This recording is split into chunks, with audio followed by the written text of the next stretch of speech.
नमस्कार साथियों, मेरा नाम प्रसून कुमार है और मैंने इस बार जून 2024 में नेट जेआरएफ की परीक्षा जेआरएफ के साथ उत्तीर्ण किया है। साथ ही सबसे पहले मैं अपना परिचय देना चाहता हूं कि मैंने बनारस हिंदू यूनिवर्सिटी में पॉलिटिकल साइंस में से मास्टर्स किया है।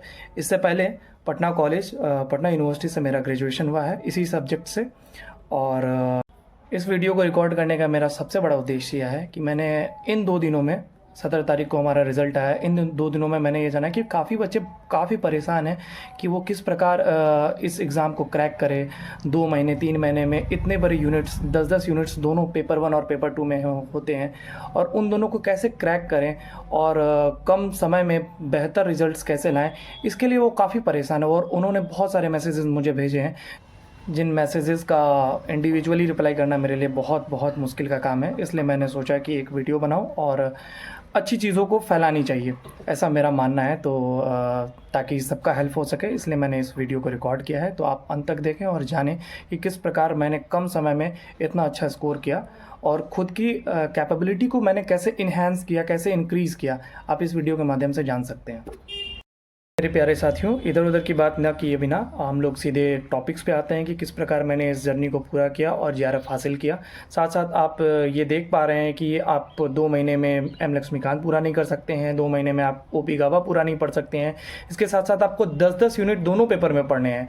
आप इस बार का जेआरएफ का कट ऑफ देख लीजिए, 118 के करीब आई थिंक जनरल का गया है, 112-113 कैटेगरी ओबीसी ईडब्ल्यूएस इस तरह गया है। और सिमिलरली आप 2-3 मार्क्स नीचे चल जाइए तो आप देख रहे हैं कि 108, 110, 115, 120 आपको इस रेंज में तैयारी करनी पड़ेगी। और उसके लिए बेशक आपको थोड़ा स्मार्ट वर्क करना पड़ेगा, एग्ज़ाम को समझना पड़ेगा सबसे पहले।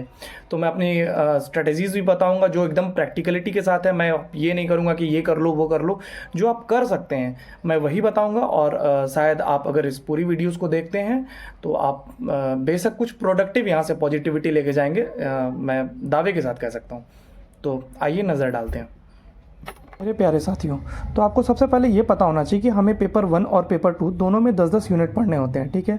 और आप किसी भी यूनिट को कम नहीं आंक सकते क्योंकि आप देख रहे हैं कि हर एक टर्म में जो यूजीसी नेट की एग्ज़ाम हो रही है उसकी कट ऑफ बहुत हाई जा रही है। और ये एग्ज़ाम वर्दी है, आप निकाल सकते हैं और रिसर्च के क्षेत्र में और एक तरह से स्टेबिलिटी भी हासिल करने में आप बहुत अच्छा इसको यूज़ कर सकते हैं। इसलिए मैं हर एक साथियों से ये आग्रह करूँगा कि वो जेआरएफ सोचे। अगर वो नेट भी के लिए भी जा रहे हैं तो भी वो जेआरएफ का टारगेट करके आगे बढ़े और अपने शेड्यूल को बांध लें। जैसे कि आप किसी से भी पढ़ते हैं, लेकिन मैं तो पर्सनली मेरा ये मानना है कि सेल्फ स्टडी बहुत ज़्यादा आपको हेल्प करेगी और वो मैं आगे आपको रिसोर्सेज भी बताऊंगा इसके रिलेटेड।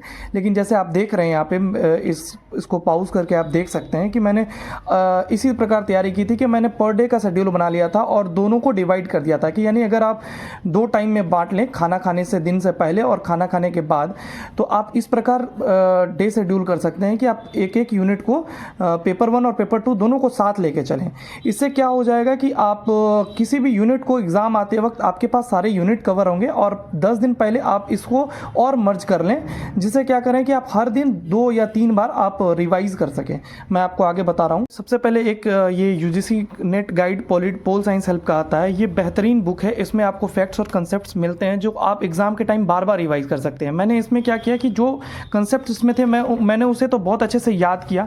आपको यहाँ पे थोड़ा रट्टाफिकेशन तो करना पड़ेगा क्योंकि ये एग्ज़ाम जो एनटीए है इन्होंने बना दिया है प्रोफेसर रट के बनो, लेकिन कंसेप्ट्स भी आपके क्लियर होने चाहिए क्योंकि अब कंसेप्ट्स भी अच्छे आते हैं। तो मैंने इसमें आप देख सकते हैं इस किताब को, इसमें हर यूनिट कवर है। और आप जैसे कि आईआर से आप देख रहे हैं बहुत सारे क्वेश्चंस आते हैं, तो मैंने सारे क्रोनोलॉजी में इसे याद किया था और जो चीज़ मिस हो रही है मैंने उसे बार बार लिखा ताकि मैं बार बार देख के उसे पढ़कर याद कर सकूँ जब टाइम आए। अब जैसे इंडियन पॉलिटी हो तो आप ये देख सकते हैं, वेस्टर्न पॉलिटी मैंने किताब के नाम क्रोनोलॉजी में लिख लिए, सारे बुक्स इसे रेफ़र कर रहा हूँ, ठीक है। तो ये बुक आपको एक बहुत शानदार बुक प्राप्त हो सकता है और इसमें प्रीवियस ईयर क्वेश्चंस भी दिए हुए रहते हैं पीछे में, आप उसे भी याद कर लें।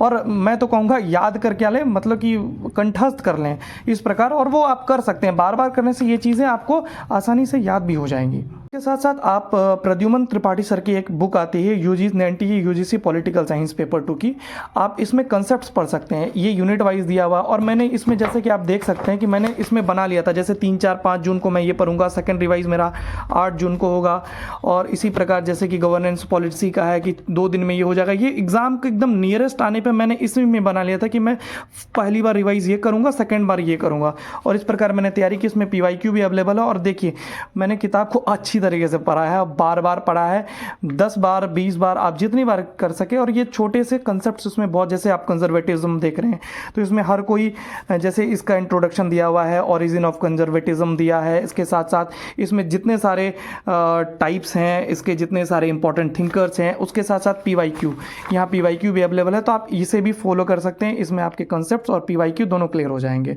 ये साथ में इसको और पोल साइंस हेल्प, ये दोनों को साथ में आप फॉलो करेंगे, और साथ साथ आपको किसी भी टॉपिक में, जैसे कि आप लिबरलिज्म है, कंजर्वेटिज्म है, या इसमें कहीं भी आप मिस करते हैं तो साथ साथ OP गावा और सुब्रा रंजन मैम के जो नोट्स हैं, बस उस पार्टिकुलर चीज़ के लिए, क्योंकि दिसंबर में एग्जाम है, 2 महीने में आप सब कुछ फॉलो नहीं कर सकते हैं। बाकी आपको सारे यूनिट इस बुक में, फ्रेंच फाइनेंस, आप जो भी चाहें यहाँ पे सारे यूनिट्स कवर हैं, आप इसको फॉलो कर सकते हैं, और ये बेहतरीन बुक है। नो डाउट मैंने इसे फॉलो किया है और मुझे रिजल्ट्स भी मिले हैं। मेरे जो 60 और 65 पहले सही होते थे, अब इस बार मैंने 80 सही किए हैं पॉलिटिकल साइंस में, और जो एग्जाम कैंसिल हुआ था उसमें भी मैंने 85 सही किए थे, क्योंकि मेरे फैक्ट्स और कंसेप्ट्स दोनों क्लियर हो चुके थे। साथ साथ आपको पता ही होगा कि ये PYQ इस एग्जाम के लिए कितना ज़्यादा इंपॉर्टेंट है, तो इसलिए आप प्रभात NTU UGC net JRF political science की 25 ईयर्स सॉल्व पेपर्स को आप ले सकते हैं। इसके PDF भी मेरे पास अवेलेबल है, मैं आप लोग को साथ शेयर भी कर दूंगा। आप देख सकते हैं इसमें कि 2012 से लेकर के 2019-20 तक के साथ साथ इसमें प्रैक्टिस सेट भी दिए हुए हैं और सारे एक्सप्लेनेशन है। तो आप क्या करेंगे कि जैसे कि आप कोई भी ईयर को उठाएंगे और उस देखिए, जैसे ये आंसर विद एक्सप्लेनेशन है, आप आराम से पहले क्वेश्चंस बना लें, बिना देखे बनाएं, और उसके साथ साथ क्या करें कि बीच में एक्सप्लेनेशन भी पढ़ें जहाँ पे आप गलत हो रहे हैं या नहीं हो रहे हैं। तो इससे क्या होगा, आपको बहुत सारे क्वेश्चंस आपके दिमाग में होंगे, और एग्ज़ाम टाइम में यकीन मानिए ये आपकी बहुत हेल्प करेगा। आप कम पढ़ें लेकिन क्वेश्चंस ज़्यादा लगाएं, यकीन मानिए आप नेट भी क्वालिफाई करेंगे, और थोड़ी स्ट्रेटेजिक और स्ट्रक्चर्ड पढ़ाई करेंगे तो आप आराम से JRF भी निकालेंगे, और 115-120 क्वेश्चन आप आराम से करके आएंगे, ये मेरा दावा है। पोल साइंस हेल्प और प्रद्युमन त्रिपाठी सर की बुक, या आप राजेश की, अगर हिंदी मीडियम है तो आप राजेश मिश्रा सर की बुक भी पढ़ सकते हैं, ठीक है। बस आप कंसेप्ट ऑफ फैक्ट्स को एक्यूमुलेट करते चलें, ठीक है, क्योंकि टाइम बहुत कम है। साथ साथ ये सारी स्ट्रेटजी आप हरियाणा पब्लिक सर्विस कमीशन जो असिस्टेंट प्रोफेसर का एग्ज़ाम है वहाँ भी आप लगा सकते हैं। उसके बाद जो मेन पोर्सन आता है इस एग्ज़ाम का, वो है ये टेक्स्ट बुक ऐप, ठीक है। जैसे कि आप देख रहे हैं मैंने बहुत सारे टेस्ट लगाए हैं, देखिए आप कितनी सारी मैंने टेस्ट दी है सारी, और देखिए मेरे रैंक्स भी इसमें आप देख सकते हैं। 4थी रैंक आई है मैंने मॉक टेस्ट में, एक में 27 रैंक है, 52 है, 9th रैंक है, 10th रैंक है, जो भी फुल है उसमें अच्छी रैंक आई मेरी। तो आप देख सकते हैं ये सारे टेस्ट को आप खोलिए, और साथ में टेस्ट लगाने के बाद ये एनालिसिस करने की जो ऑप्शन यहाँ पे दिया हुआ है टेक्स्ट बुक में, आप उसे एनालिसिस करें। एनालिसिस करेंगे तब आपको पता चल जाएगा कि आप किस यूनिट में कहाँ आप कमज़ोर पड़ रहे हैं और आपको क्या करने की ज़रूरत है। तब आप कुमार भरत सर की ये यूट्यूब चैनल है, इसमें अपडेटेड सिलेबस इन्होंने पूरा दे कर रखा है, आप इसको फॉलो करेंगे और यकीनन आप बात माने, इन्होंने बहुत प्रिसाइज वे में समझाया है, आप इसको फॉलो कर सकते हैं।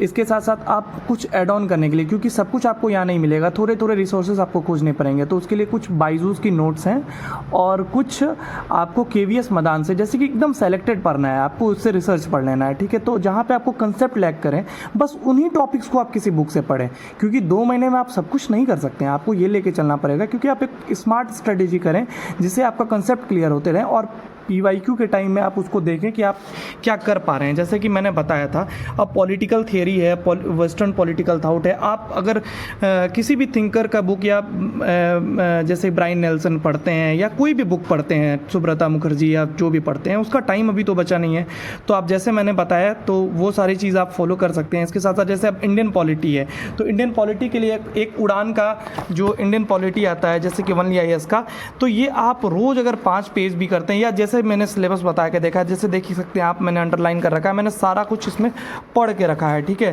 तो ये आपको बहुत मदद करेगा, इसमें प्रिसाइज वे में समझाया हुआ है, और आप इसको पढ़ के भी आराम से इंडियन पॉलिटी के सारे क्वेश्चंस कर सकते हैं, बशर्ते कि आप इसे बार बार रिवाइज़ करें, और ये बुक भी आपको बहुत हेल्प करेगा। टॉपिक वाइज चलते हैं। जैसे कि पेपर 1 में रिसर्च एप्टीट्यूड है, तो एडू सीकर नाम का एक चैनल है, ठीक है, हमारे सर हैं वो, उन्होंने बहुत अच्छे से कंपाइल कर रखा है अपना मटेरियल्स पेपर 1 का। तो मैंने इसे प्रिंट आउट करवाया था उनसे परचेज़ करके, और उसके बाद मैंने क्या किया कि इसे थोरोली पढ़ा। लेकिन साथ साथ क्योंकि मुझे इन डेप्थ में जानना था, क्योंकि उसमें बहुत सारे जैसे रेशियो स्केल है, सैम्पल्स पूछे जाते हैं, टाइप्स ऑफ रिसर्च पूछे जाते हैं, तो मैंने KVS मैदान का प्रयोग किया। KVS मैदान में मैंने जो ज़रूरत का चीज़ था, पूरा नहीं पढ़ना होता है, जो टॉपिक इंपॉर्टेंट लगता है आपको सेलेक्ट करना पड़ता है। सेलेक्टिवली आप उसके नोट्स बना लें, और बार बार देख रहे हैं आप मेरे कॉपी से आप ये मूल्यांकन कर सकते हैं कि मैंने बार बार इसे बहुत बार पढ़ा है। साथ साथ जैसे कि स्क्वायर ऑफ अपोजिशन है, ये सब हॉट टॉपिक्स है जो बार बार आते हैं, 2-3 क्वेश्चंस आते हैं, तो आप इसे इंक्रीज़ करें, इसके मार्क्स आपको गलत नहीं करने हैं। तो आप इसका कंसेप्ट अपने मन में बना कर रखें कि किस प्रकार मुझे इसके मार्क्स को एक्सेलरेट करना है, बढ़ाना है, ना कि घटने देना है अपने आप को। साथियों, मैं इस बात से कंक्लूड करना चाहूँगा कि आपकी तैयारी एक स्ट्रक्चर्ड रूप में होनी चाहिए, ताकि आप सारे यूनिट्स को बराबर टाइम दें, और जहाँ भी आपको लग रहा है कमी हो वहाँ पे आप ज़्यादा ध्यान दें। उसके साथ साथ आप डिसिप्लिन मेंटेन करें कि पर डे का जो भी आपका टारगेट हो आप उसे पूरा करें। उसके साथ साथ एक स्ट्रॉन्ग डिटर्मिनेशन के साथ आगे बढ़ना है कि आपको ये एग्ज़ाम क्यों क्रैक करना है, और ये आपको कितनी ज़रूरत है इस एग्ज़ाम को क्रैक करने की। इसके साथ साथ मैंने आपको स्टडी मटेरियल्स भी बता दिए कि आप एडू सीकर बायजूस नोट्स के कंपाइल्ड नोट्स के तरफ बढ़ सकते हैं। साथ साथ आप एड ऑन करने के लिए, जहाँ पे आप नहीं समझे बस थियोरेटिकल कंसेप्शन के लिए, आप KVS मैदान का प्रयोग कर सकते हैं। टेक्स्ट बुक ऐप पे आप PYQs लगाएं, साथ में आंसर एनालिसिस बहुत ज़रूरी है। कुमार वरद सर के यूट्यूब के चैनल के बारे में मैंने बता दिया। पेपर 2 के लिए आपको 78+ स्कोर करना है, इसका टारगेट लेके चलना है। पोल साइंस हेल्प गाइड ले सकते हैं, राजेश मिश्रा का जो बुक आती है वो भी आप यूज़ कर सकते हैं। इसके साथ साथ PYQs पोल साइंस हेल्प के गाइड में अवेलेबल है, वो यूज़ कीजिए। प्रद्युमन सर की बुक है, उनके वीडियोस है, मैराथन्स हैं। PYQs और मॉक्स लगाइए एग्ज़ाम इन्वायरमेंट में, कि ताकि आप प्रेशर को भी हील कर पाएँ, और कभी बगल में शोरगुल भी हो रहा है तो भी आप उस चीज़, क्योंकि आप देखते हैं एग्ज़ाम में कितनी ज़्यादा हलचल हो जाती है, तो आप मॉक्स लगाएँ और साथ में लैपटॉप्स या डेस्कटॉप का प्रयोग करें। ओनली IAS उड़ान इंडियन पॉलिटी के लिए। और इन सब को पढ़ने के बावजूद हो सकता है कि कहीं कहीं आप फंस जाएं, आपको कंसेप्ट्स क्लियर ना हो, तो उसके लिए आप OP गाबा का प्रयोग करें, गूगल का प्रयोग करें। वेरियस गवर्नमेंट साइट जैसे मिनिस्ट्री ऑफ एक्सटर्नल अफेयर्स है, सुब्रा रंजन मैम के नोट्स हैं, ये सारे मेरे पास है, मैं सब प्रोवाइड कर दूंगा। इन्वायरमेंट के लिए कुछ मेरे नोट्स हैं, मैं वो भी प्रोवाइड कर दूंगा। आप इतना करें तो आप निश्चित तौर पर इस जो भी, इसे युद्ध ही समझिए, एक महायुद्ध है आपके लिए। 2 महीने हैं, 3 महीने हैं, चाहे असिस्टेंट प्रोफेसर हो, नेट हो, JRF हो, तीनों आप बहुत अच्छे से क्वालिफाई करें। इसके लिए मेरे बेस्ट विशेस हैं आपके साथ, और जम के तैयारी कीजिए। जो भी आपको मटेरियल चाहिए मेरे पास है, मैं उसे प्रोवाइड कर दूंगा। मेरे टेलीग्राम पे आप मैसेज कर सकते हैं मुझे। कुछ मिनटों में मैंने अपनी स्ट्रेटेजीज तो आपको बता दी, परंतु इसे प्राप्त करने में आपको मेहनत लगेंगी, आपको सेक्रीफाइसेस करने पड़ेंगे, और ये वर्थ इट है। आप मानिए, JRF के बाद आपको सुकून भी मिलेगा, और आप अच्छे जगह से रिसर्च कर सकते हैं, प्रोफेसर के लिए एलिजिबल हैं, आपके पास एक ऑथेंटिकेट नॉलेज होगा। और आप उसके बाद, क्योंकि कम समय है अभी, ये करके आप इसे अचीव कीजिए, और फिर डेप्थ में स्टडी कीजिए। बहुत बहुत ज़्यादा इंटरेस्टिंग ये सब्जेक्ट है पॉलिटिकल साइंस, चूँकि मेरा बेसिक्स भी रहा है। जिनका बेसिक्स है उसके लिए मैंने एग्ज़ाम ओरिएंटेड चीज़ बताई हैं, तो आप इसको तैयारी कीजिए। और बाकी आपको कहीं भी दिक्कत हो, आप मेरे टेलीग्राम चैनल नीचे मेंशन भी रहेगा यूट्यूब पे, आप उस पर मुझे मैसेज कर सकते हैं, पर्सनल गाइडेंस भी ले सकते हैं। जहाँ तक मुझसे हो पाएगा मैं मदद करूँगा, क्योंकि व्यस्तता ज़्यादा है, इसलिए उतनी रिस्पॉन्सेस नहीं दे पा रहा हूँ, क्योंकि अभी आगे पढ़ाई है, बहुत सारे इंटरव्यूज़ हैं, और PhD के एंट्रेंस के एग्ज़ाम्स हैं, साथ में BPSC हैं, सिविल सर्विसेज हैं, सारी तैयारियां चल रही हैं। तो सब कुछ कर पाना उतना आसान नहीं होता है, लेकिन कोशिश करते हैं। स्ट्रगल का टाइम है, साथ में स्ट्रगल करते हैं, जीतते हैं। मेरी बेस्ट विशेस आप सबों के साथ हैं, आप सभी प्राप्त कीजिए इसे, और all the best for your examination. Just bye.